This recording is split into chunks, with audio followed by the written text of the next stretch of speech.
Hello, and welcome to the Enneagram in a Movie podcast, part of the Awareness to Action podcast network. This is the podcast that looks at one film in each episode and uses it to explain the 9 types and 3 instinctual biases of the Enneagram model of personality. One movie, one type. My name is Mario Sakura, and I'll be joined by Maria Jose Munita and Tamer Zanatti.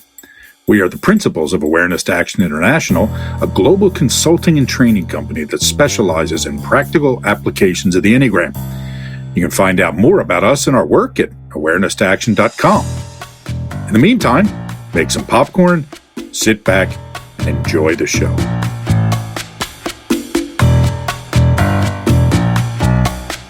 So you're joining us for the second part of our conversation with Russ Hudson. We've been talking about the movie Contact and Ennea-Type 5. We're going to continue that conversation and some of the philosophical implications of the movie and how it affects our work on ourselves. So, Russ, thanks for being here again. Thank you, Mario. Tamer and Maria Jose are with us as always. Yeah, hello. Hello. All right. Great. So Drumlin gets the nod to be the first person in the machine.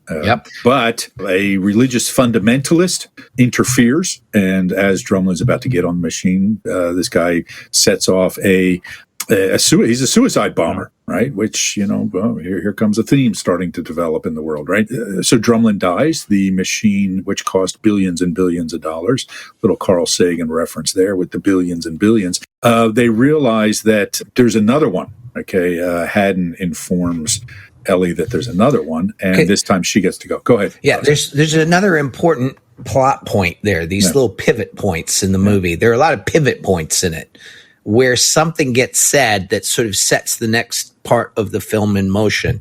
And I think it's a way the film was sort of playing with the idea of fate or destiny. Ellie is, of course, totally sad and feels betrayed that she didn't get to go, since it was her discovery, her idea, her whole thing. She had been the sort of force behind all of this.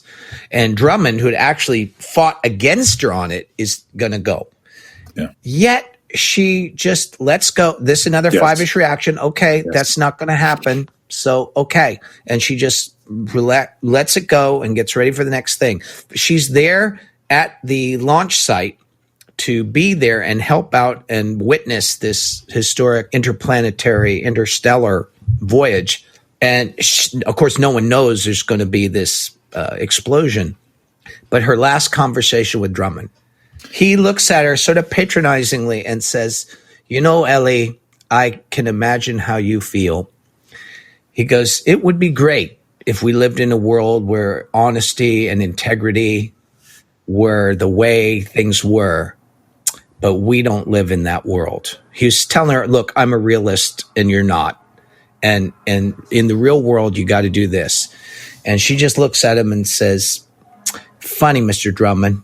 I always thought the world is what we make it. Yeah. And then he's adios, goes off to his death, and she watches in horror. And then, as you said, finds out there's another spacecraft. Yes. I wrote that part down in my notes here because you're absolutely right. That was a telling exchange. She meets or is contacted by Haddon again. This time he is on the Mir space station. So just being on an airplane, living on an airplane is not sufficient to establish his wealth and weirdness. So they've got to... Well, no, he had cancer. I understand. Yeah, he didn't tell that. He didn't tell that in the first part. Why right. He really was on the plane, but being at the lower pressure and so forth was slowing down the advance of his cancer. Yes. So now he had to be on the space station to be sufficient. Yeah. But that too, if you think about it, is metaphorical. Yes. Say more. Well, non-attachment is realizing how absolutely unavoidable our death is, our mortality. It's like they had an Onion headline many years ago I love. Despite major efforts by World Health Organization's death rate remains 100%. And there is this sense of he's going to see this through one way or the other before he's a goner. He's going to throw all of his resources into this. Whatever it takes, he's doing it. And there's something about him very well understanding his time is limited and how he's concentrating everything he's got to make this happen and to find out what there is here.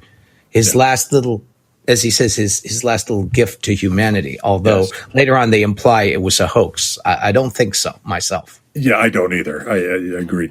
As I was watching this again, I was thinking I really want to check the science on whether low gravity has any impact on cancer. I don't know. Rate. Yeah, but so you're right. So so it was, and again, he was an interesting character, and for me, without jumping ahead to some things I want to talk about, this idea that scientists don't care about humanity is one that always frustrates me. And there were a couple of comments about this early on, and he's a great example, as is she, of the real compassion of most of the people that I've ever met who are in the sciences, right? Yeah. This real desire, they're doing it to make the world a better place very often, right?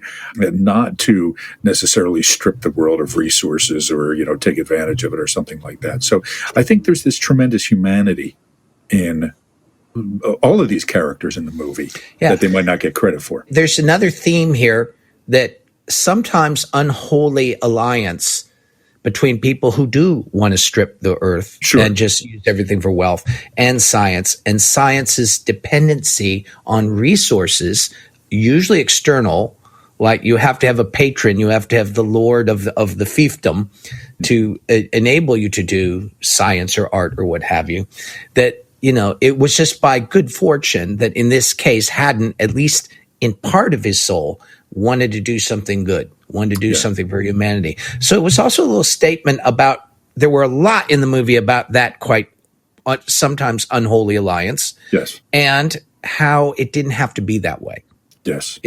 There was a place for, let's say, industry writ large, corporate culture writ large, and science and the advance of knowledge to work together in a way that really was for the benefit of humanity, not just for profits.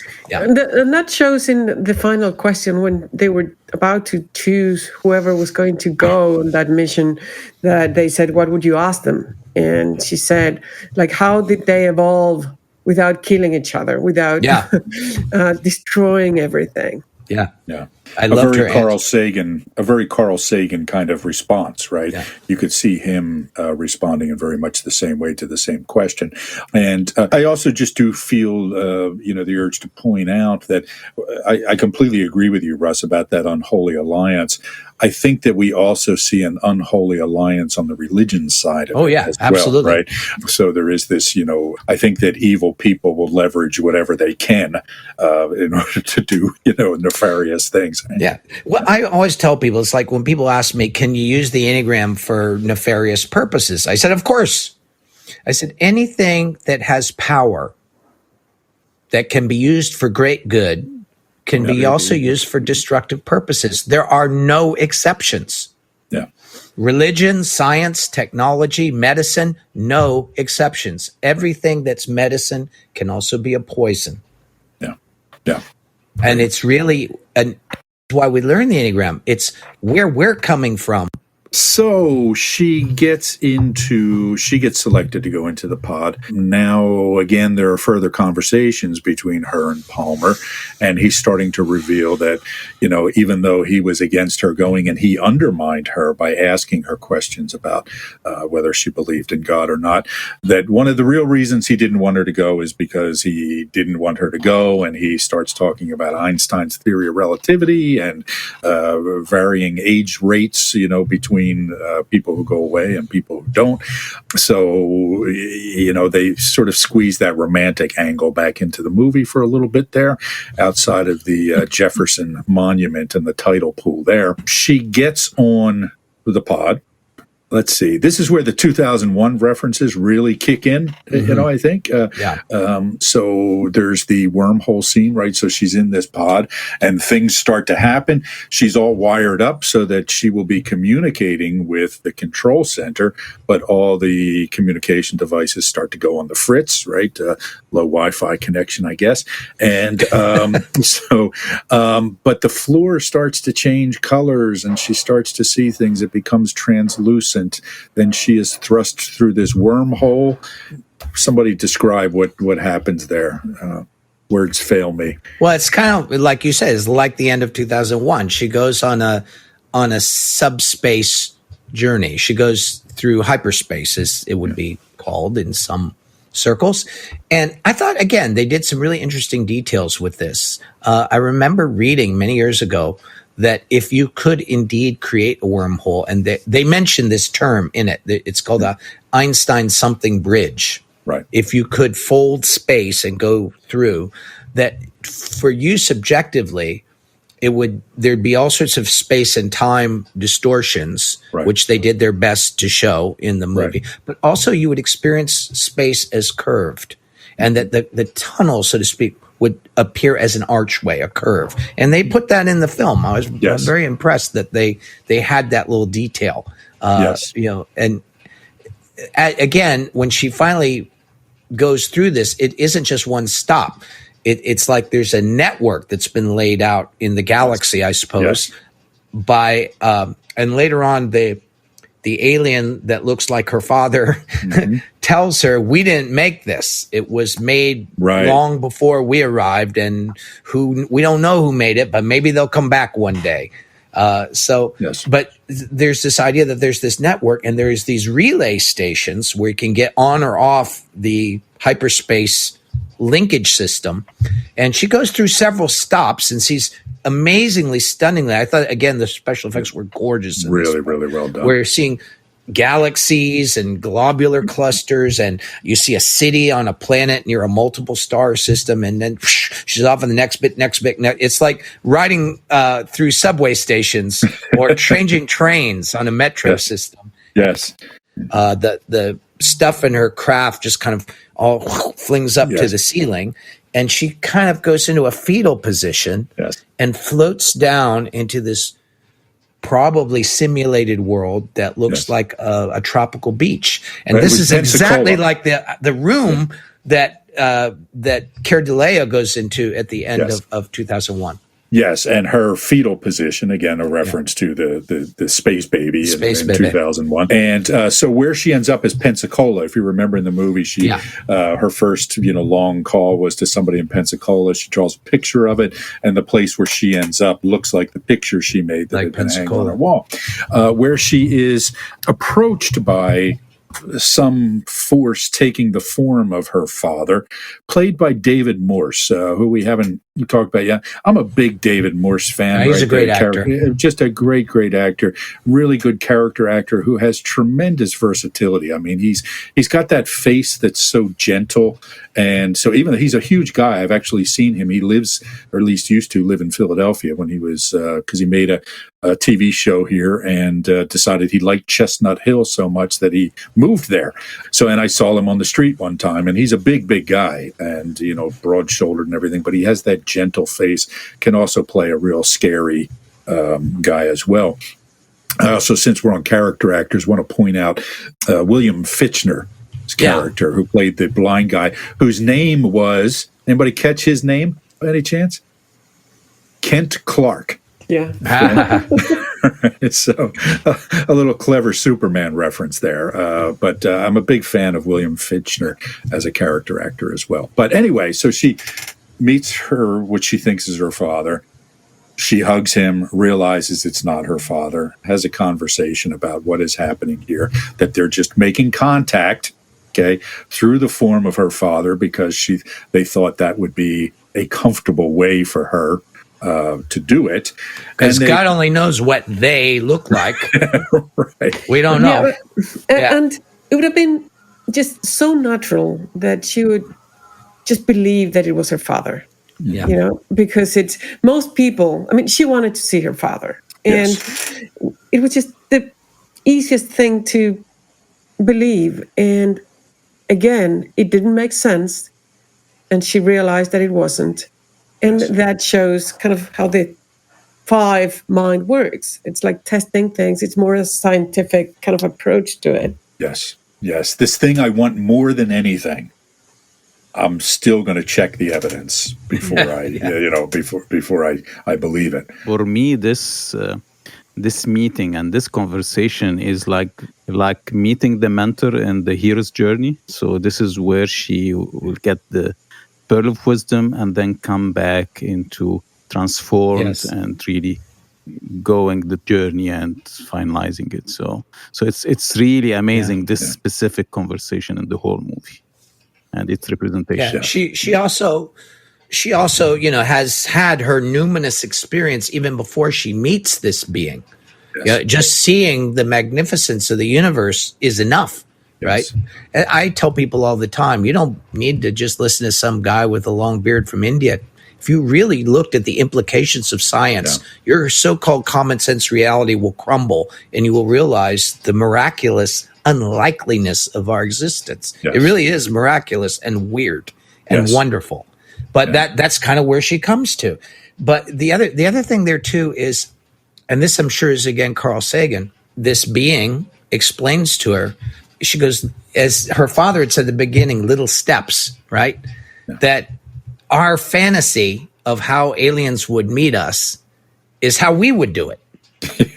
You go show me to your leader, land on the White House lawn and with a spaceship and give us some technology. And maybe aliens are way too smart to do that. Right.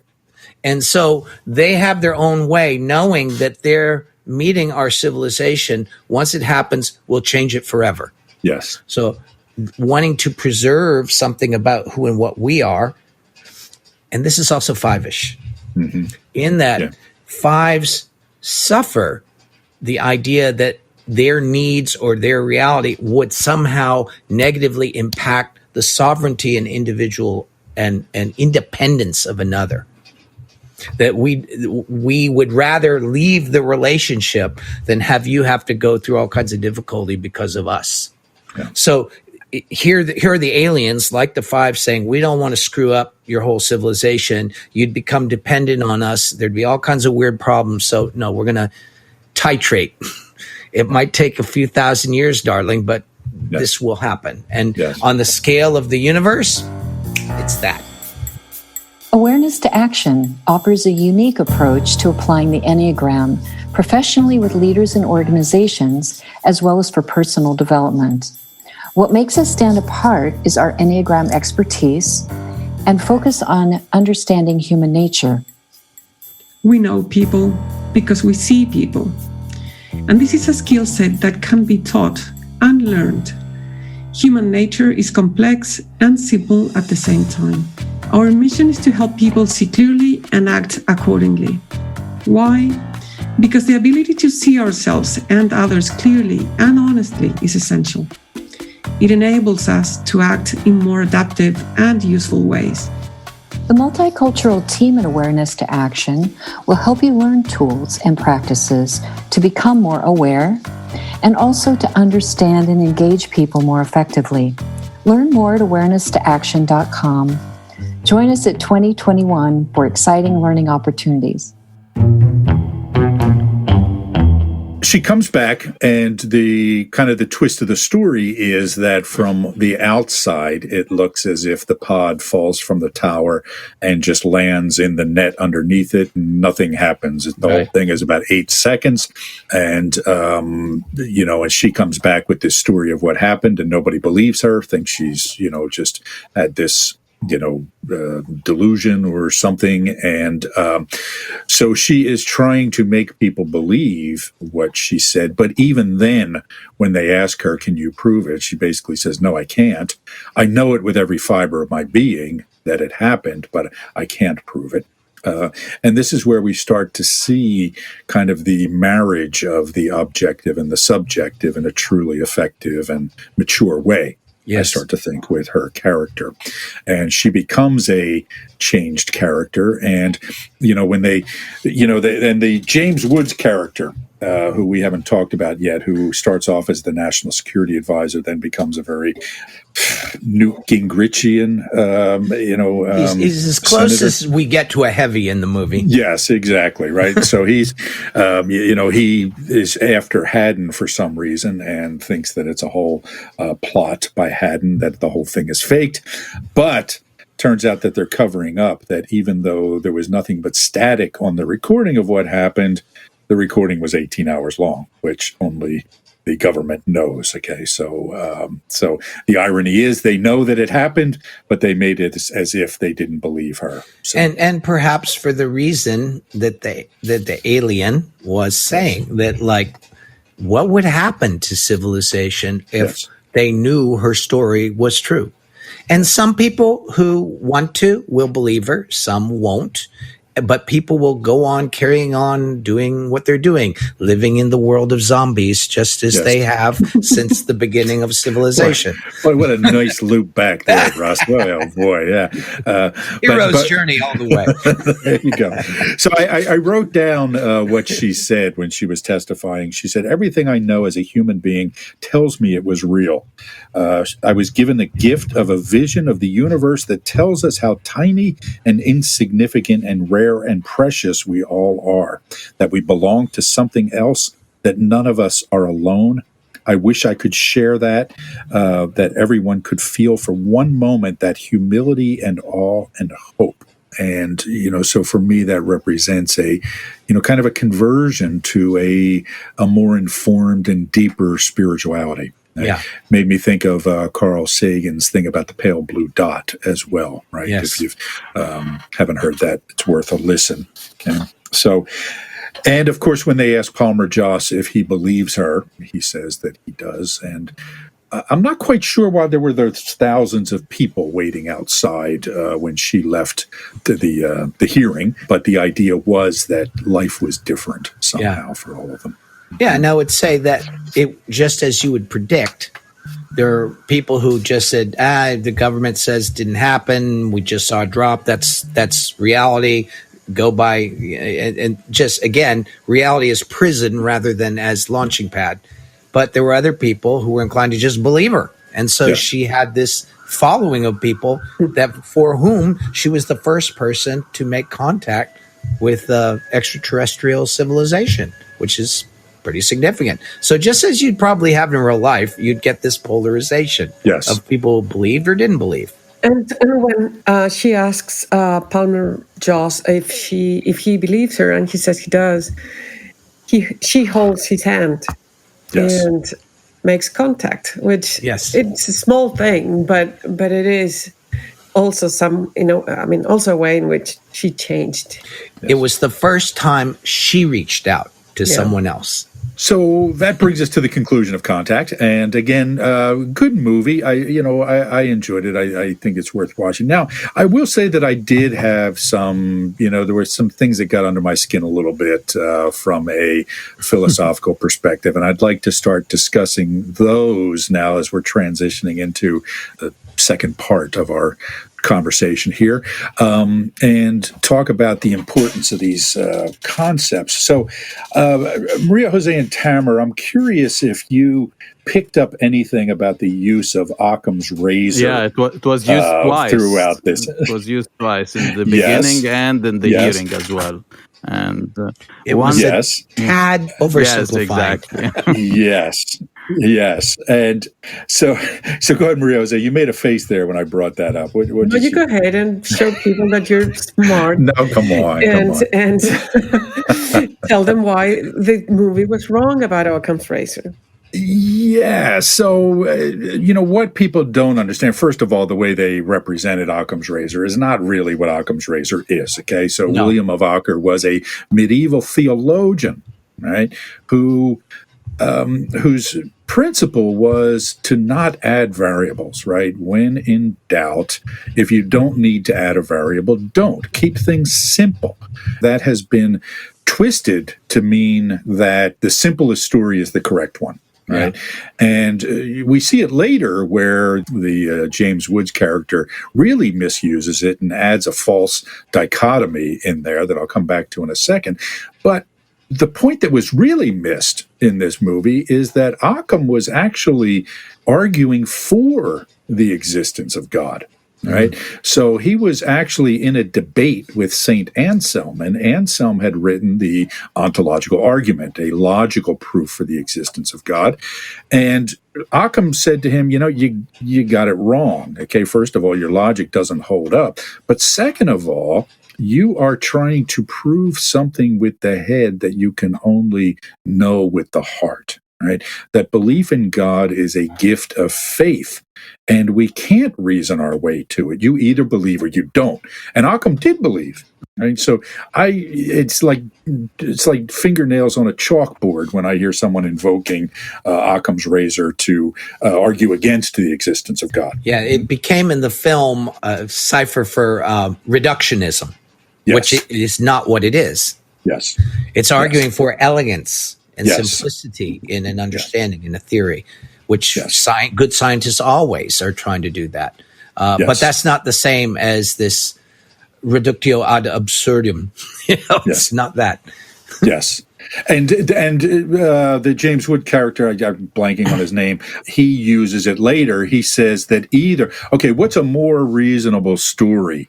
That you went to some other dimension and met these aliens, but there's no proof of it, or that hadn't faked all this stuff, right? Yeah.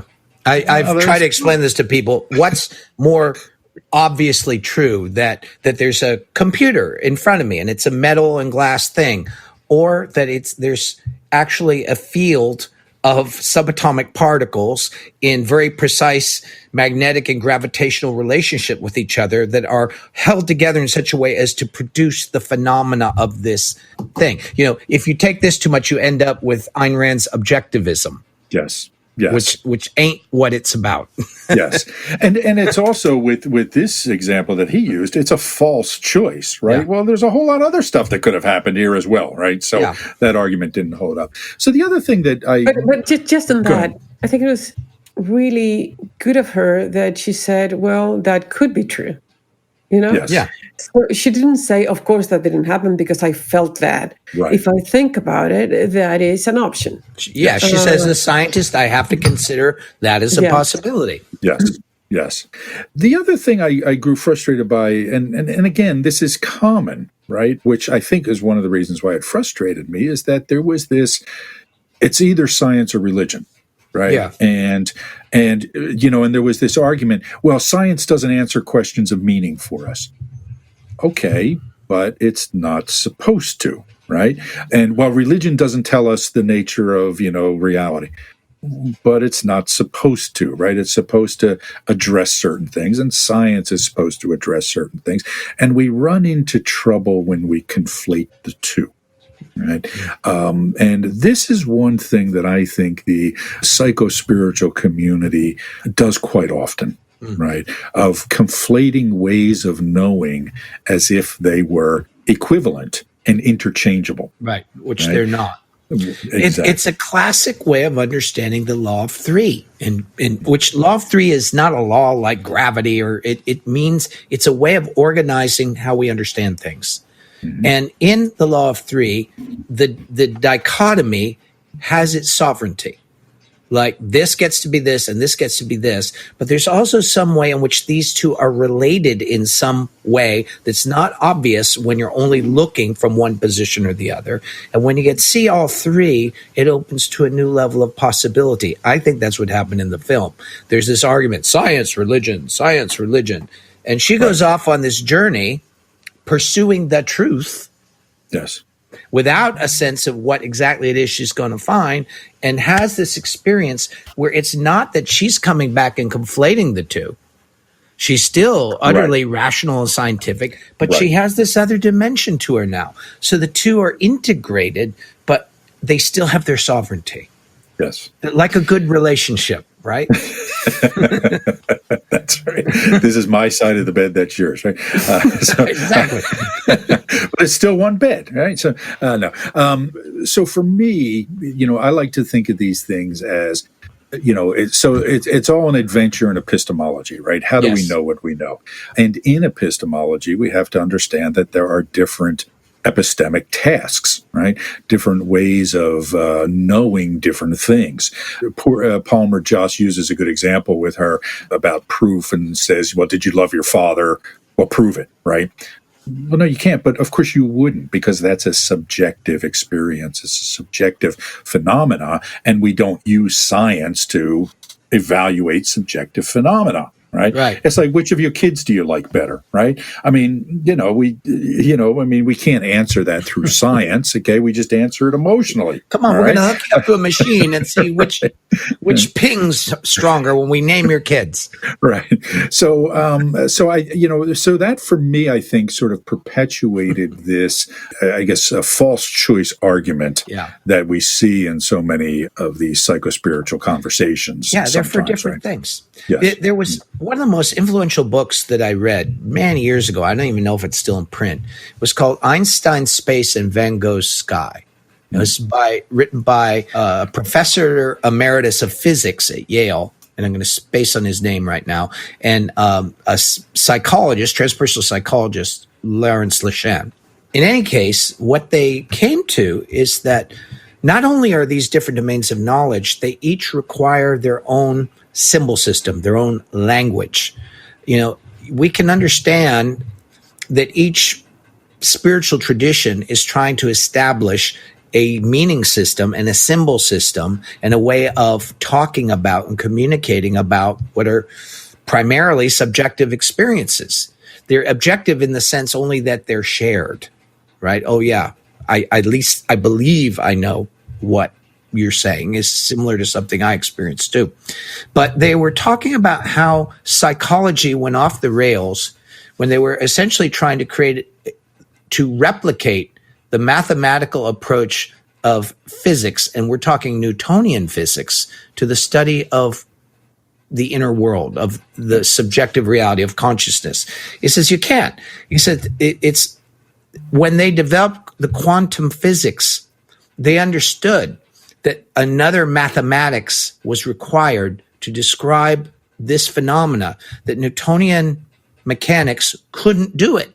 So they came up with another language. But because of the success of that mathematical model, we misapply it on things that it doesn't apply to. It doesn't really work for a lot of biology either. Correct.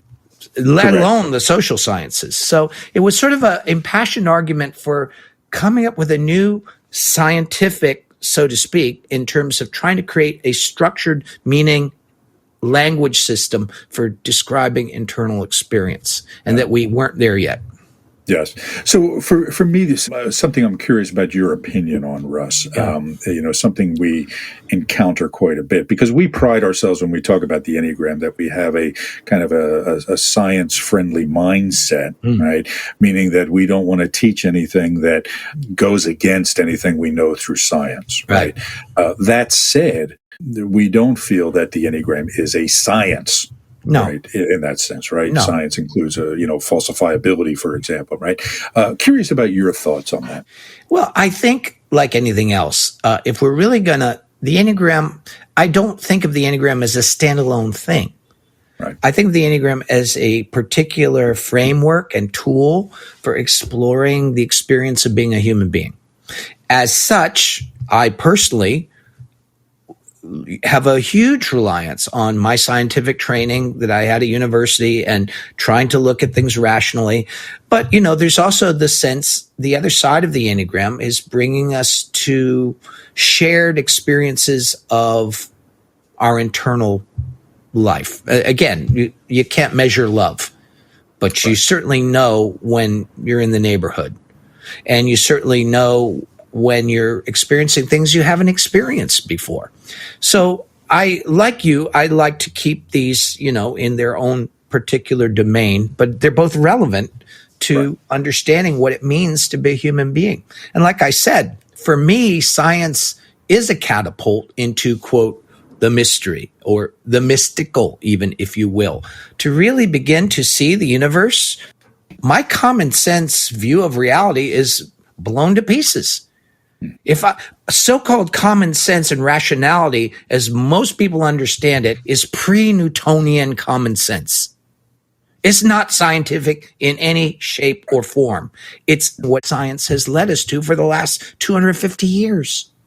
People don't look at the implications of the understanding. If I really understood that, like I was saying before, if I could have some kind of amazing X-ray vision and see the environment I'm in right now on the atomic level, let alone the subatomic level, Right.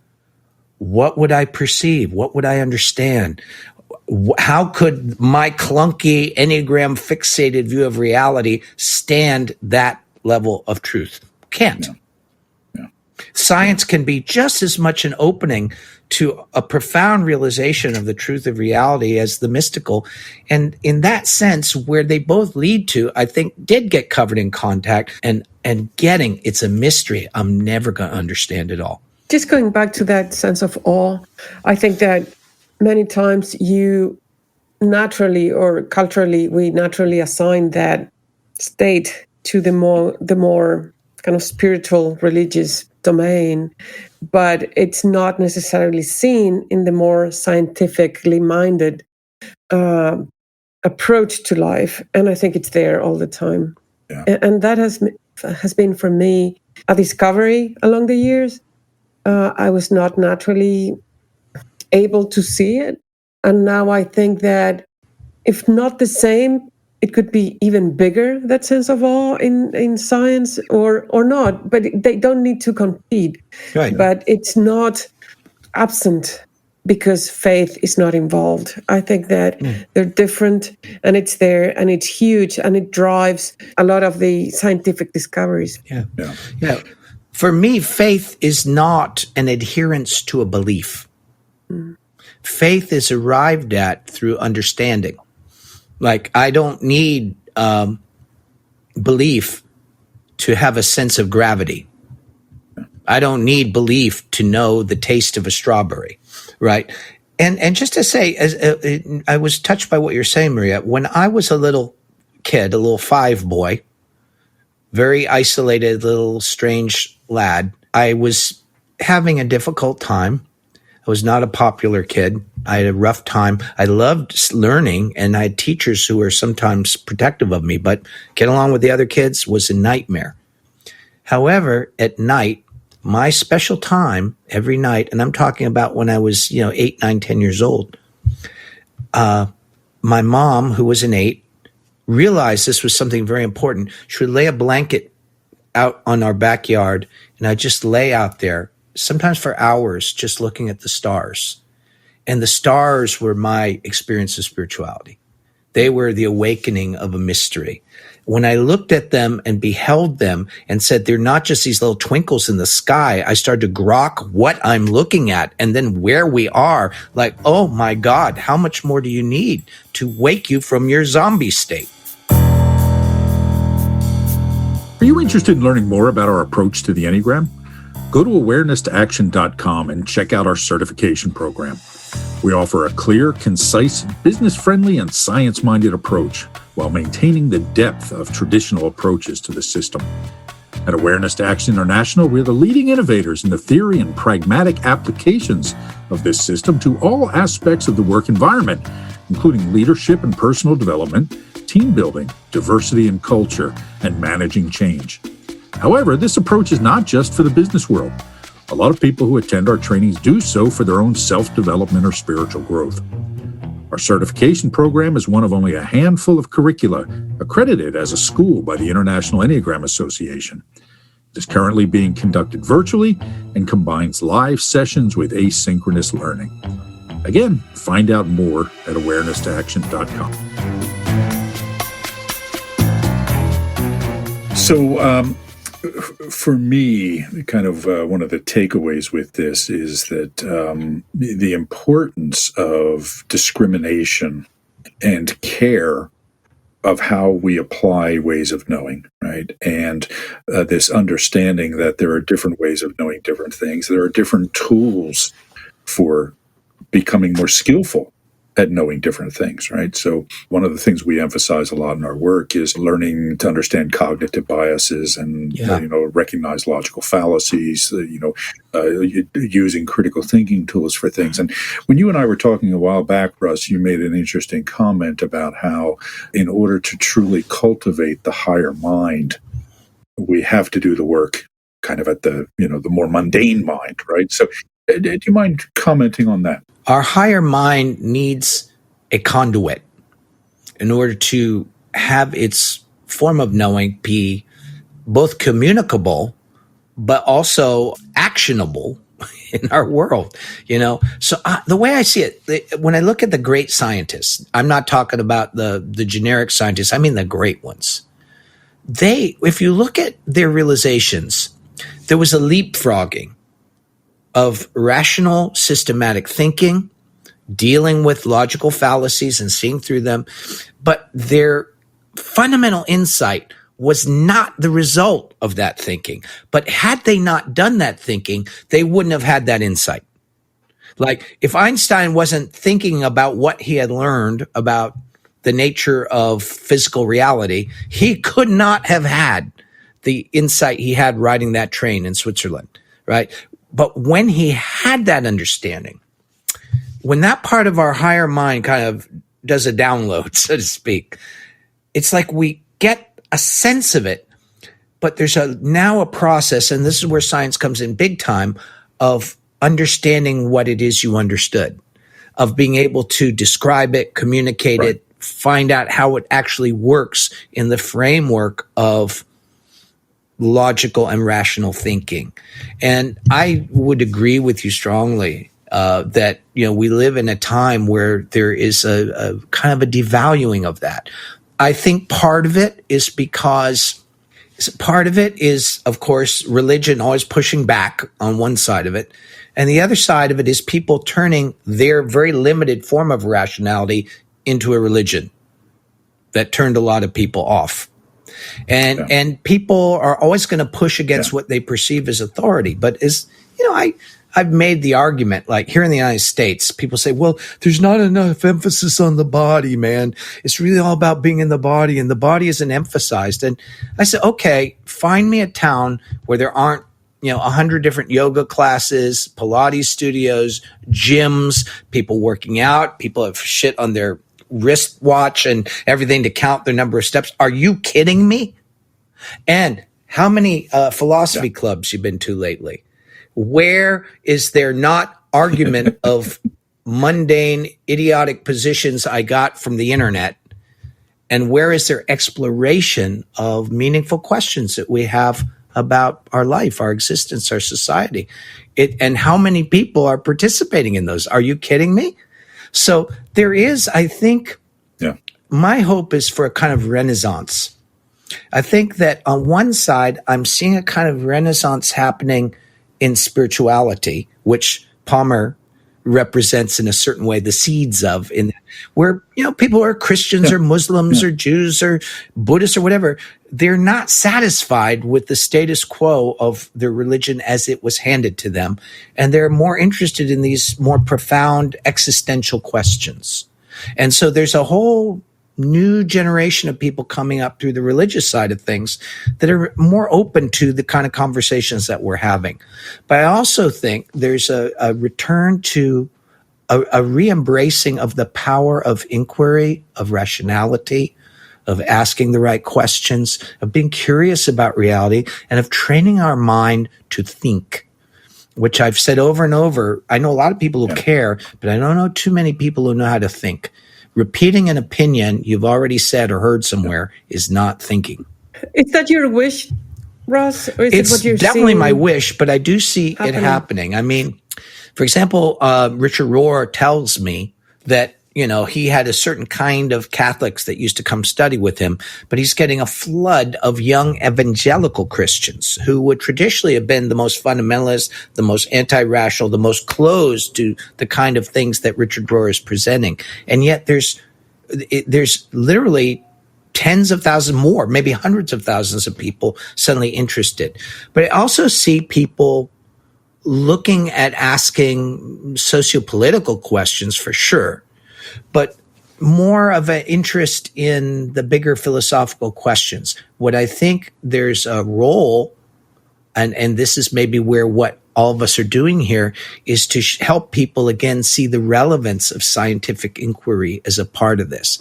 And that's a mission I'm happy to be part of. I think for me, I mean, this is something, you and I have discussed, many times over the years, and even taught about together at the IEA conference a while back. And I think it's increasingly more crucial that people develop both sides of these capabilities that we're talking about, right? That, the big challenge we have that our ancestors didn't have, and even our parents didn't have, was the internet. Right, this bombardment of nonsense that we are faced with, but we are not either naturally equipped or learned in addressing.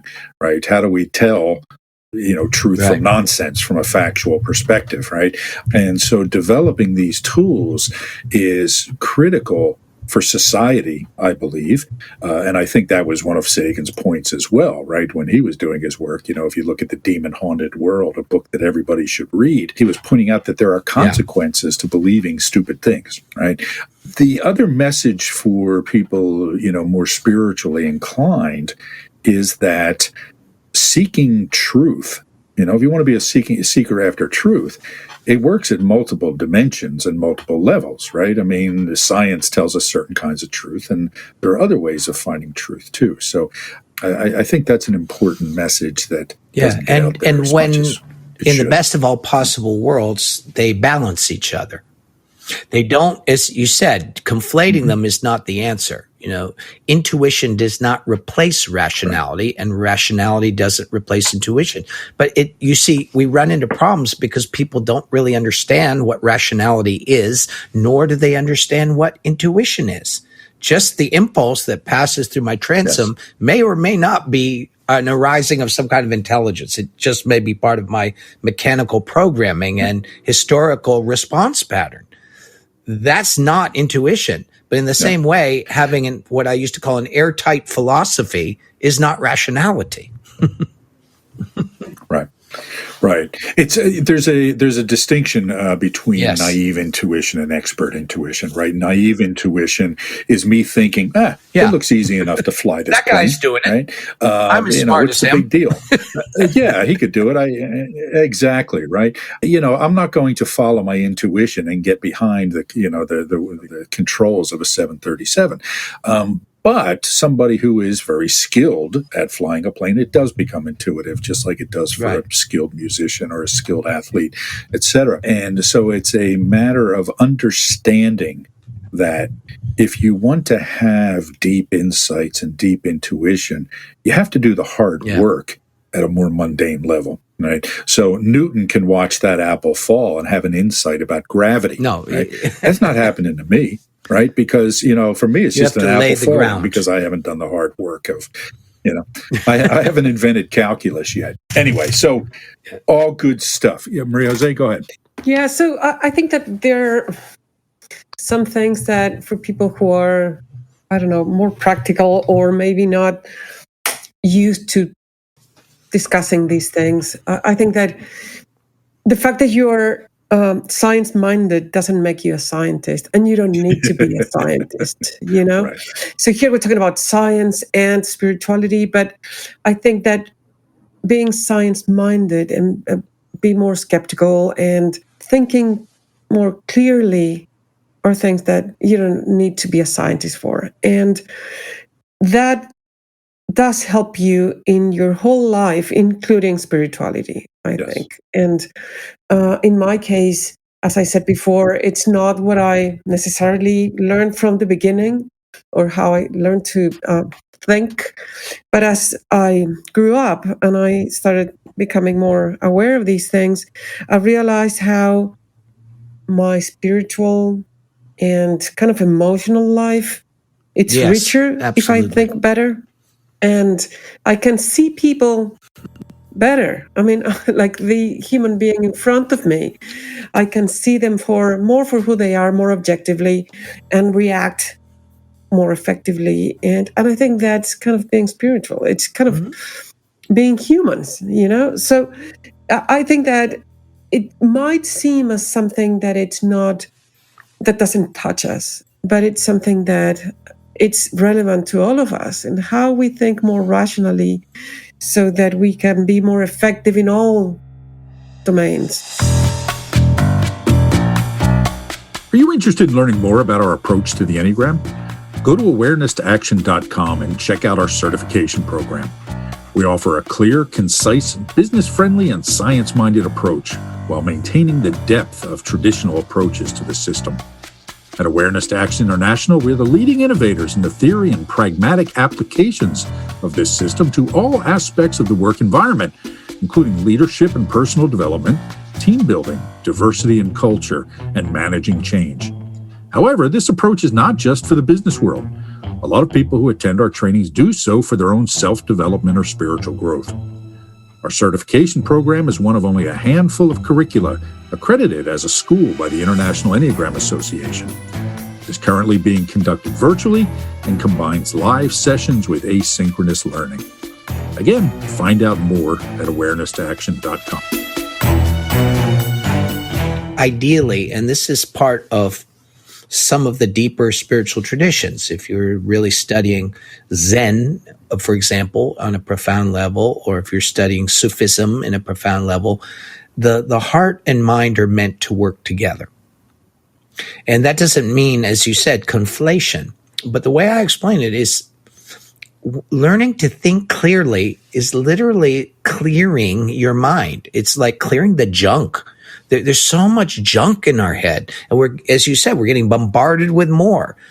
But to have your head center operating correctly, it quiets down. It's clear. You can think clearly. And as you were just saying, Maria Jose, you can perceive more clearly. But that clarity of mind becomes a receptivity such that the heart can now respond to reality instead of reacting to the many ghosts that are running around in our heads. Whether we're looking at practical business things, we're trying to improve our relationship, we're trying to deal with social justice issues, racial inequality, any of those things, we have to understand that as programmed beings, reaction machines, as I said, our first response to almost anything is going to be predicated by our history and all the mountains of input and imprint that have been put into our consciousness. Can't be otherwise. When Gurdjieff said that man is a machine, he wasn't saying it as an insult. He was saying, if you wake up, that's the first thing you'll notice. You'll see the helplessness of your imprinted opinions, reactions. I was thinking recently I was reading a review of the movie The Elephant Man and David Lynch's second film. Our friend John Hurt again, right? John Hurt, again, wonderful film. But I was struck by the fact that people could not help, when they first encountered him, having this physiological reaction. Women almost always screamed, just scream. Other people would just start weeping. People could not but we're programmed to not expect to see a human being look like that. Learning with the Enneagram is to take a breath and take a second look. Because that second look gives us a little space from our programming, and that is where our mind is a little clearer and where our heart can actually respond to what's really there. So we find out that John Merrick, though looks terrifying to our initial instinctual response to him, is a kind, sensitive, cultivated, creative man. And people came to love him. I think that's what Lynch was trying to show us in the movie. But that our first response to almost everything, our quick draw McGraw, gun out of the holster response, is almost always wrong. Or let's say limited, very limited. That's what it means to be fixated, in a sense. We're learning to grow a part of us that includes discrimination, logic, open-heartedness, intelligent self-care, a lot of things. All this stuff we're learning about is predicated on a little bit of freedom from that initial automatic response to pretty much everything. What's coming to my mind here, Russ, as you're discussing that and discussing Gurdjieff's idea of the machine, is the correlation we'll see in something like Richard Dawkins's book, The Selfish Gene, where he talks about how, we're basically just gene-carrying robots, right? But the robot has the capacity to rebel against the impulses of the genes, against the impulses of our nature. The ghost in the machine. Exactly, right? And so even though, yes, this is our starting point, we can overcome it with work. And this is the message that all the wisdom traditions, from science and to religion to spirituality, tell us. And I think that's the takeaway message of Contact as well, that these two mindsets, two tools for knowing, even though by somebody who is not informed and has not done the work. And this is the thing, I before I wrap that up, the point is, if you don't do the work of getting through the elemental piece of the science, you don't get the message that says, but we can change. Right. And and in spirituality, it's the same thing. If you don't do good spiritual work, you get caught in this fundamentalism, right? And you don't get to this point of the numinous and the compassion that is at the ultimate state of this. So this is the takeaway message. You have to do the work. And when you do, you find this grandeur that, Darwin closed Origin of Species about, right? There's grandeur in this view of life, right? Yeah, I find that if we haven't figured out how to step into that gap, we tend to make our God in the image of our fixation. We tend to turn our reaction system into the truth and then insist that other people do it. And it makes for bad religion, it makes for bad science. If we can't see how there's an emotional agenda cooking under our positions, we're not going to get very far in the search for truth. That whether it's something we want to be true or something we don't want to be true, or somebody hurt our feelings when we were in grade school and we're going to show them for the rest of our lives, there's all that. And it's okay. That's the human condition. It's nothing to be ashamed about. But there is a journey of noticing our mechanisms, right? And to get that there isn't another option. If you start waking up, that's what you're going to notice. And you're going to notice the world of zombies. You're going to notice, wow, just walk around the supermarket with your eyes open and look at the people, and you're going to go, oh my. And then you have to see your own reactions and go, oh my. And then maybe something else begins to be possible. But the other thing you said that I want to piggyback on too, this takes time and persistence. To learn science, certainly, to become a good scientist, takes you many, many, many years. But even, as you were saying, Maria Jose, to just learn to think clearly is not a quickie. You're not going to pick it up in a weekend workshop. You get some tips and you get some things to practice with. But you got to work at this for a while before there's some freedom from that reaction machine. It takes time. And the same is true for spiritual practice, about cultivating your heart or your presence or any of it. It's not a quick fix. And I always tell my students too, if you do it when it's easy, it'll be there for you when things are hard. Well, I guess we're at the end. We've said it all. Our listeners walk away enlightened, and Hopefully. at least I got that going for me. So you and Bill Murray, yes. Good. I always like when somebody gets the Caddyshack reference. That's great. So, all right. So, Russ, thank you so much for being with us. And, this has been a very special episode for us. It's always good to talk. Again, we've been friends, the four of us, for quite some time now, and have had conversations like this, I think, on 4 continents, which is kind of cool, right? Yeah. Now here we are coming from 3 continents, although New York is on its own continent in some ways, right? So that's true. But anyway, so Russ, thank you so much for being with us and discussing Contact. Tamara Maria Jose. Tamara Maria Jose, any final comments you want to make before we start wrapping up? No, that I enjoyed it. And I was thinking that in the following versions of the podcast, we can invite Russ again to discuss other topics. It was fun. I'd love to. I had a blast with you guys. It's been really fun. Really fun to do this. Always love. I enjoyed it a lot, actually, and I'd like to repeat it again. So if we can have other episodes, and maybe you can join one of our clubhouse rooms as well, Russ. You will enjoy it. Oh, okay.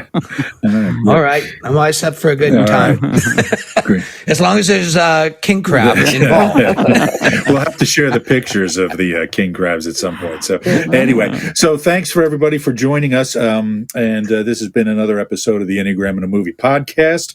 We have one more to do. Ferris Bueller's Day Off and Enneagram Type 7. Thanks for joining us. We'll see you next week.